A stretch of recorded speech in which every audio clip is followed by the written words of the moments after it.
Our scriptures this morning are John 14:27 and John 16:32 to 33. Jesus is with his disciples and he says, "Peace I leave with you. My peace I give to you." And just little parentheses there. The word give there is actually a word, it's the same word that we translate forgive. And it simply means to release. And so there's something very interesting that's being said here. Jesus says, "My peace I release to you." It's a kind of peace that something has held it back from us. And now it's being released to us. It's very helpful.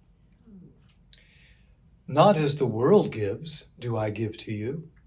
Let not your heart be troubled, neither let it be afraid."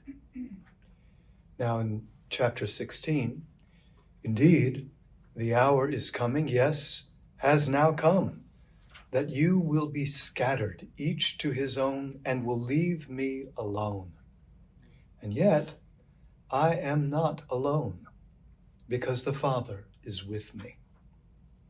These things I have spoken to you, that in me you may have peace. In the world you have tribulation, but take courage. I have overcome the world." I want us to start this morning by honing in on the peace of Christ and what is the meaning of this. And it's good for us to recognize that the peace of Jesus is embedded in his own being as Emmanuel, as God with us. The great mystery, and this comes to the fill in the blank sections there, the great mystery of the incarnation that we celebrate this time of year is that in Jesus, God the Son fully integrates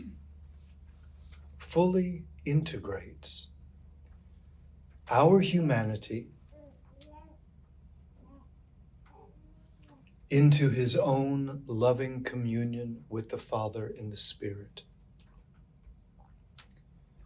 So the great mystery of the incarnation that we celebrate at this time of year is that in Jesus, God the Son fully integrates our humanity into his own loving communion with the Father in the Spirit. So that quite literally, in himself, Jesus is God with us. He is God and humanity joined together in love. Further, by integrating our humanity into his own loving communion with the Father, Jesus also unifies our sin-fractured humanity. So he's doing something in the incarnation that puts the pieces of our humanity back together again because they've been broken. So he unifies our sin-fractured humanity. And by that, I'm wanting us to focus on our what we are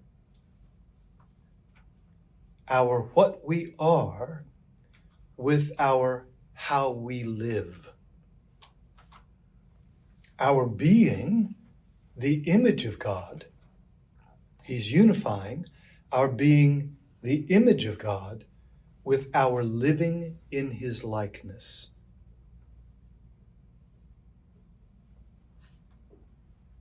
What Adam could only point toward arrives in Jesus. And with the arrival of Jesus, so arrives our true humanity. So arrives this wondrous thing that God has done in making us, that we are his image and his likeness. And this is the peace of Jesus. It is the peace of being who you are. It is the peace of being who you are. In Scripture, peace speaks about wholeness and well-being. Wholeness and well-being. So when Jesus is saying that he is releasing peace to us, he doesn't mean a life in which there is no turmoil. Indeed, he tells us in chapter 16, in the world you have tribulation. So a lack of tribulation can't be the peace that he's releasing to us. But the peace that he is releasing to us is a wholeness and a well-being that he has put together in his own life as God with us. So let's look at this first question. How is Jesus' life as God with us characterized by wholeness and well-being? It's the way that he makes us who we truly are. Yes, it is the way he makes us who we truly are. Yes. So in his communion with God, he is whole. If he were missing the communion, he wouldn't be whole, because to be human is to live in communion with God. If the communion is fractured, then we can't be whole, right? Wholeness means that we are in communion with God. If he were not in loving union, Jesus would himself be fractured. I want you to think back to the ideas of image and likeness. So in Jesus, image and likeness are fully there together. All right, so if you think of these, you shouldn't, but if you were to think of these as two separate things, you've got your image, which is what you are, and the likeness, which is how you function, how you live. In Jesus, those are whole, they're together, they're unified. What we often experience is separation there. How we live doesn't match what we are as an image. And so we are at odds with ourselves, as well as being at odds with God. Because God is whole, God is not divided up into parts. And in Jesus, who is fully God and fully human, humanity is certainly in communion with God, but that communion with God then also puts together his humanity so that he's not at odds with himself. Another way to say this or to think about this is that our communion with God can either be whole or fractured. Yes. Or both. Yes. Depending on which aspect of communion you're talking about, yes. And the part that I'm linking together, that's helpful, thank you for that. Part I want us to link together is that what Jesus is releasing to us is a humanity that is whole, where the likeness is integrated with the being, with the image, so that our being certainly is the image of God, we know this. But so very often, our likeness isn't like God at all. So Jesus has put together what it means to be human with how to live as a human. That wholeness, that peace, that wholeness is what he is releasing to us in himself.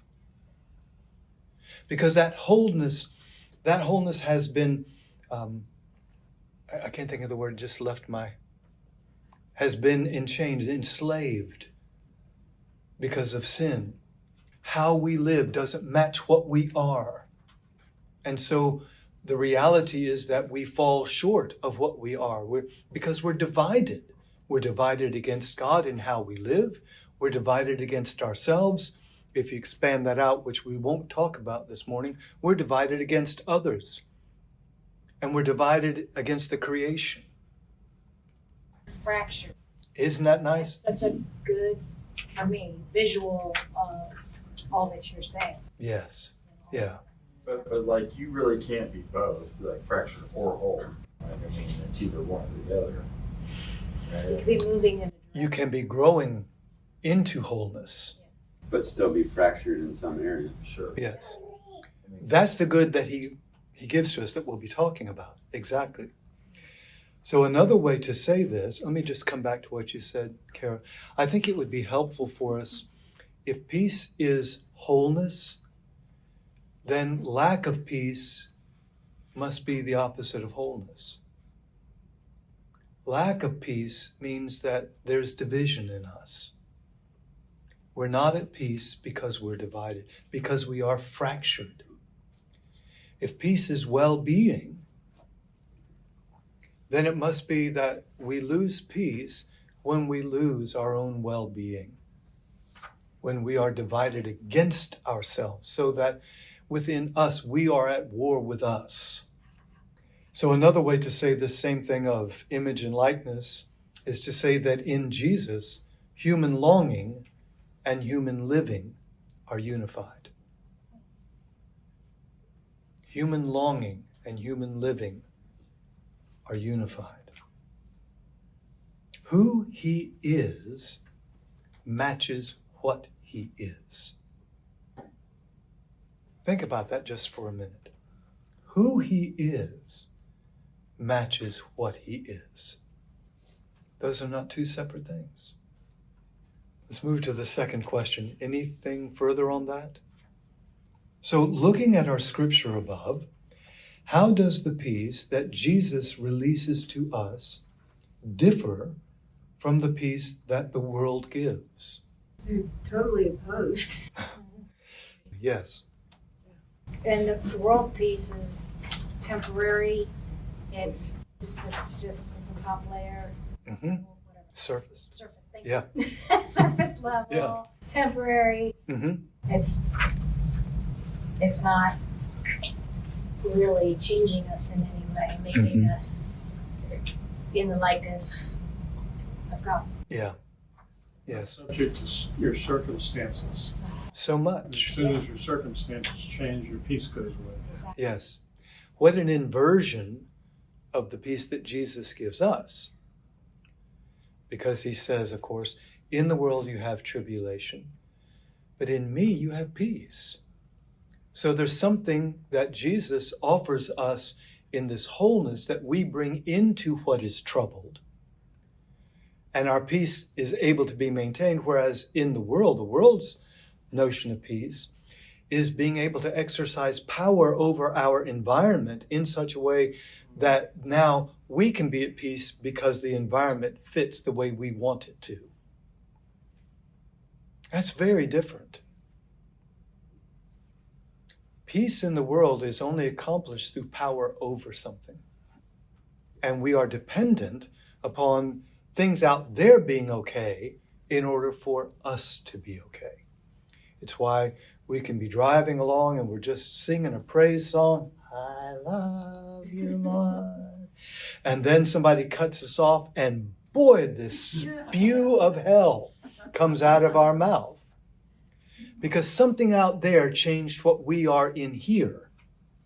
That happens because what we are in here is fractured. Needs to be made whole. So we don't lose our peace because the world is crazy. That's thinking about our peace according to the world. But Jesus is giving us true peace, which is the capacity to be whole ourselves in the midst of a world that is broken. And that's where our peace comes from. That's the nature of the peace that Jesus gives to us. I mean, you see this, don't you? Even in the Garden of Gethsemane. So there is this way in which Jesus simply is not at war with himself, nor with God. So he says, if it's possible, let this cup pass from me, but not my will, your will be done. See, That's because he's whole. His will is not divided against the Father's will, which means he's not divided in himself, because what he wants more than anything is not to accomplish his will, but to accomplish the Father's. That's what unifies him. So again, think about this. Why do we so often lack peace? We're trusting the world to give it to us. Mm-hmm. Our perspective is hijacked by deception. It is. It is. We think of this as, in the garden, what strikes me is that Jesus doesn't have to work himself up to overcome something. He just is. Yes. He's completely whole. Your Yes. will be done. Right. Now, I mean, that's what I'm seeing or hearing in that word. We look at the peace of Christ versus the peace offered by us controlling our circumstances as two viable options. I think. Yes. We don't necessarily think that way, but we certainly live that way. We do. So we have to struggle between the two. Is it some kind of a choice that we make? Right. And then, hey, how are you doing in your war against the world today? Mm-hmm. Are you overcoming?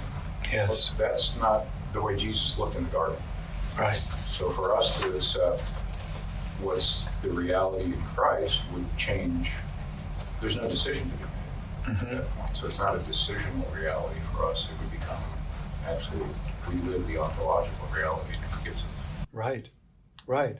That's why we say things like, or I was mentioning, it's the human longing and the human life are unified. Right. Yeah. Because he knows what the good is. So he chooses the good.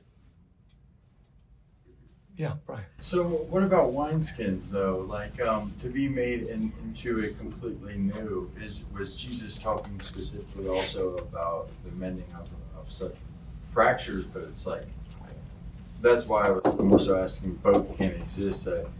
Like what I'm getting at is, I guess, knowing peace in this life as it is now is still not even close to the peace that we experience in heaven, but there is a certain level of peace that we can see on it. Because Absolutely. we struggle against principalities. I mean, it's just, But remember, Jesus did too. And the way Jesus lived his life is what generates our humanity. So we need to keep that in mind. And that's why he says here, I'm telling you this so that you can have my peace. I don't want you to think about peace the way the world does. I'm trying to redefine that for you, and I'm releasing something to you that you haven't had before. Does that make sense? much more sense. Yeah, that's such a helpful thing.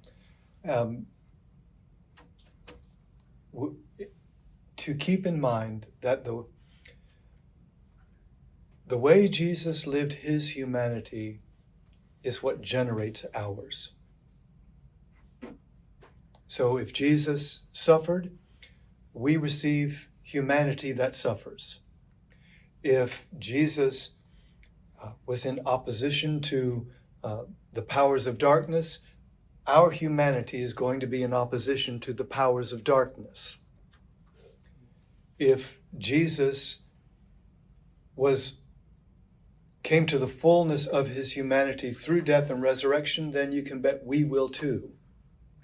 Because our humanity is created by the way Jesus lived his own. So helpful to keep that in mind. So both of our passages from John, interestingly, link peace and courage. So go to 14:27. Let not your heart be troubled, tarasso, to stir up, neither let it be afraid. And then in 16:33, in the world you have tribulation, but take courage. I have overcome the world. What do you make of this connection? Jesus has done this, so by making our humanity in such a way that we should take courage because our humanity now can live in such a way that's overcoming the world. Absolutely right. Also, the opposite of courage would be discourage.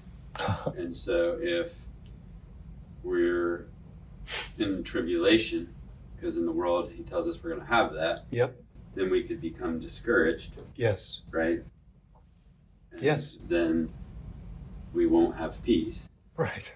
Right. Even in the discouragement, in the tribulation, if we're focused on him and have the right perspective instead of the deception, we can still find wholeness and well-being in that. Yes. Yes. Yes, very much so. Very much so. We can take courage because the peace that we are being given, the peace that is being released to us, is the peace that Jesus himself enjoys. And in his life, he has remained whole, even at the time of the cross. He has been through the worst that can be experienced, and he never became divided. He was never fractured by sin. And so, because he is releasing what he himself lives to us, we should take courage when we experience suffering, because that wholeness that he gives to us has already overcome it.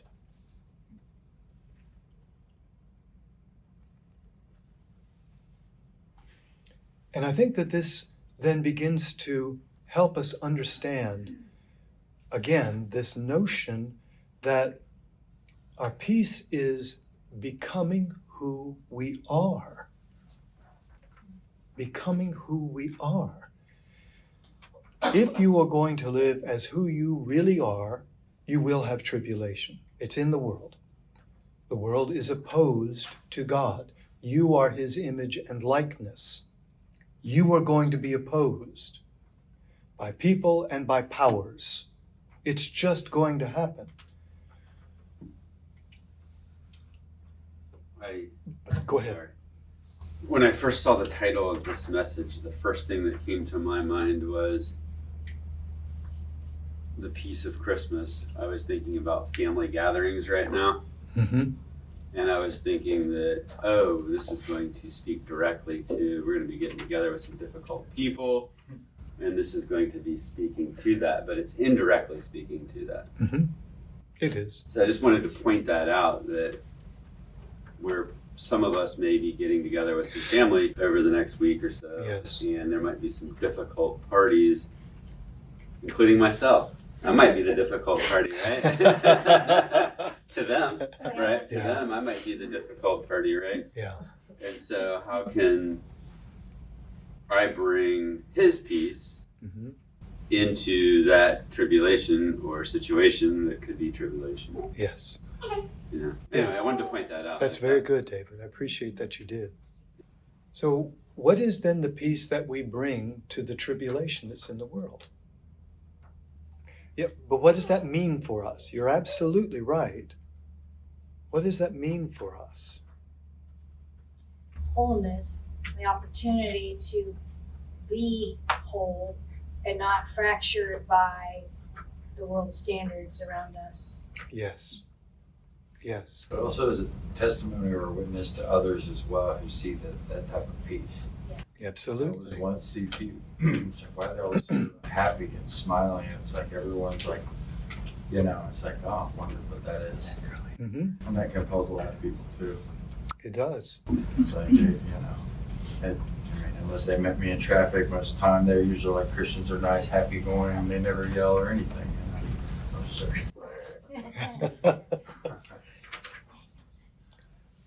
Fill this out just a pinch more.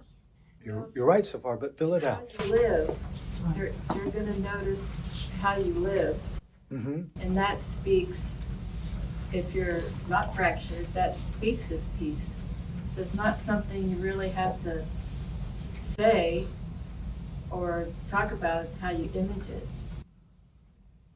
Yes. Well, here's Yes. let's play out the difficult people in our lives when we get together at Christmas, right? And we're at a family gathering and somebody makes a comment that comes across as insulting to you, and your normal response is to get defensive and to bring animosity or more, fight fire with fire, basically. Yeah. But what if your default response was nothing? Or what if it was bringing encouragement or to that person or building that person up and fight, and then they're going to notice, like, wait a minute, this person usually tells me off. What's going on here, right? Yes. Or being humble enough to say you're sorry or you were wrong. Maybe you were. Yeah. Right. I think if you, and we all have, so this is one of those ifs that recognizes that we have. If you've ever had to stand for something that you know is Jesus, and it costs you to do that, it's painful to have to walk through. So where is your peace in that? It might not feel peaceful to fight somebody that's insulting you with a kind word. It might, inside of you, it might not feel peaceful, even though the reality of it is that's how Jesus would respond. Yes. And this is what we need to keep in mind. We can easily degenerate, as we think about peace, into the world becomes la-la. And we only experience la-la. That's wrong. That's wrong. But part of the peace is you can't make me who I'm not. I do what I do because this is who I am, not because it influences you or makes you something different. Not because what I do is going to manage you and manipulate you in such a way that you're going to behave the way I want you to. I do what I do because this is who I am. The peace of being who you are. I am a child of the Father. That is simply who I am. And that's how I'm going to live. And when Jesus is making that prayer distinction, not my will but yours be done, he doesn't regret the decision. Even though it means he goes to the cross, even though it means he's whipped within an inch of his life, and all the rest that goes with it, we don't need to make this difficult. But we do need to remember the difficulty. He wasn't in la-la when he was going through the crucifixion, but he was who he was. And nothing they could do could take that wholeness away from him. Did he regret his decision? No. I am at peace with this decision, because it is in this decision that I am whole. It is in this decision that I am living in communion with the Father. And yes, that may feel badly. That may cost me a lot. But I never end up having to become who I'm not. I'm never ruled by deception. And when you come back to me and I'm right in the middle of it, and you say, you can just say no, right? Not lose my peace, I can't. Yeah. This is just something that we really need to, I don't know if we repeat it to ourselves or how we do it, but if we really believe it, we have to acclimate ourselves to that.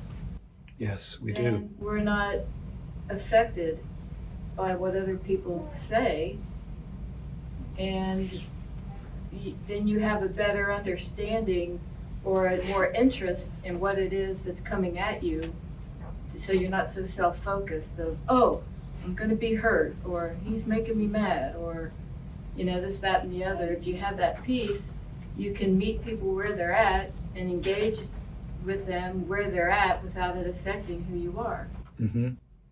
Yes. I think that for so long, all of our lives, right, we have thought about what peace means apart from what Jesus is releasing to us. That peace for us means we don't have to suffer.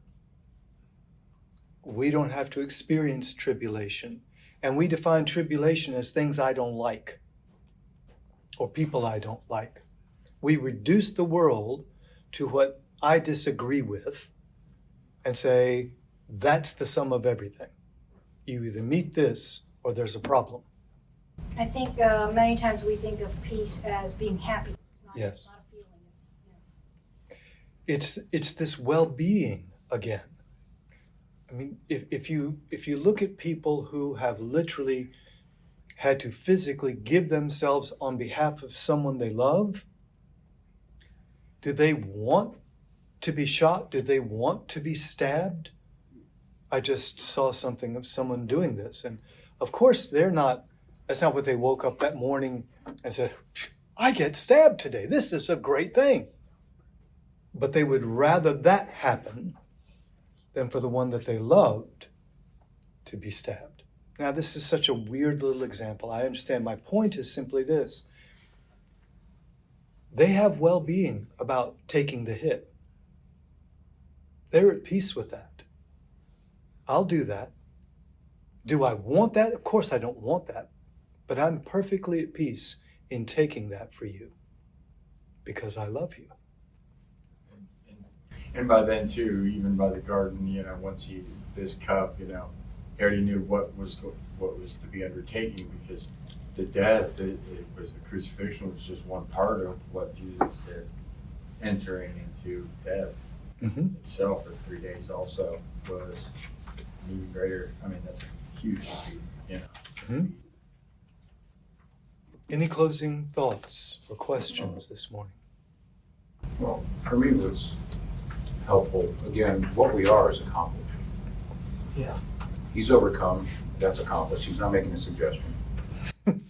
Don't let your heart be troubled, nor let it be afraid. Right. Not a suggestion, it's accomplished. Yes. So that sets up how we then live. And we are then able to live as he lived. Yes. That doesn't look happy. It doesn't need to look joyful. I mean, it's joyful, it's rewarding. To me, it looks like sacrificial. And that's what a peaceful life can look like, because, I mean, if we are honest with ourselves, we chase the happy, and we chase the calm, and we chase the quote-unquote victory, but we live life in tribulation. Yes. In different ways, some more extreme than others, but it's relative to each of us. Yes. And yet if we're living sacrificially, if we're living as he did, which was sacrificially, the example you gave of giving your life to take the stab wound of the bullet for somebody, there's real peace in it. Yeah. That's the peace. Yes. Because that's integrated with what he's accomplished, and that's who we are. Yes. Absolutely And right. one last thing, if I may. Mm-hmm. I think for me, and you helped me with this, in the midst of it, rather than reacting immediately to anything, the better move or the better place to be is to ask the question, what is it that Jesus is saying to me in this? And what is it that he has for you, i.e., how are you living in this? Yes. That's just a reminder of the reality that we've been talking about. Yes. And that's the cue for me, that it sounds like it's great, but it needs to be practiced It does. for me. So. By all of us.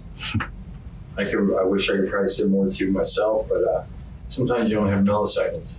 Where I don't even have time to ask, well, what would Jesus do in this situation? I'm just instantly straight to reaction. And it's a one-track mind. That's the type of people, like for instance in that, I'm trying to, it's like how would peace on earth in this time in my life until I really am fully with Jesus look like, what does that look like for anyone? Generally it isn't all the time, but yeah, it's still calmness in a storm, because ultimately that you are taken care of eternally. Yes. And will be received eternally. And this is part of what helps us, though. Remember that our lives come to us in God's name. And in our lives, God doesn't have to do something, bring something in, foreign to our everyday lives to train us, because God takes the events of our everyday lives to train us, to disciple us.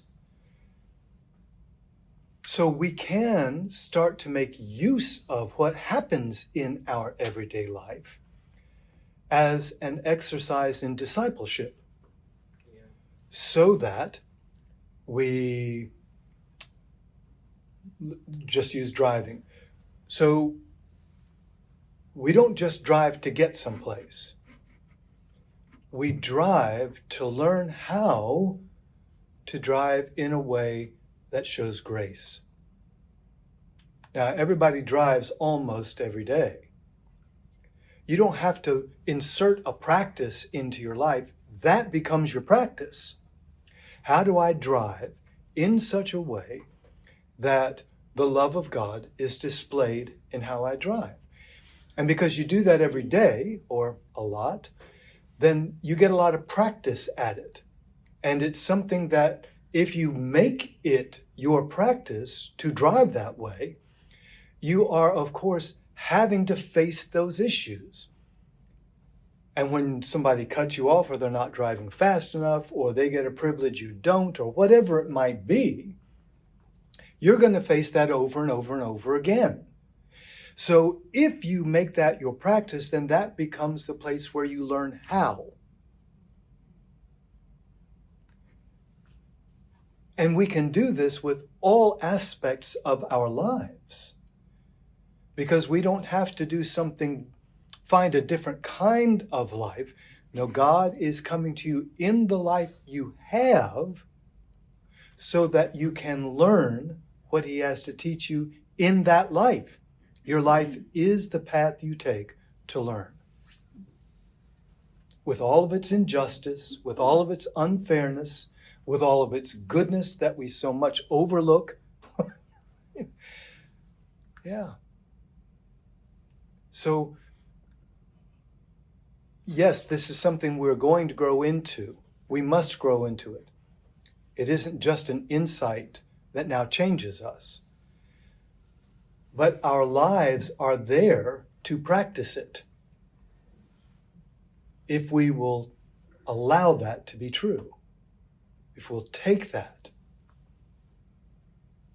Does that make sense? Does that fit? In just a few moments, we are going to be celebrating our communion, the Eucharist, which is telling us what Advent is telling us, that Jesus is present. He's present in the bread, he's present in the cup. And as we take those today, let's reflect a bit on the peace that he releases to us in the communion that we share with him.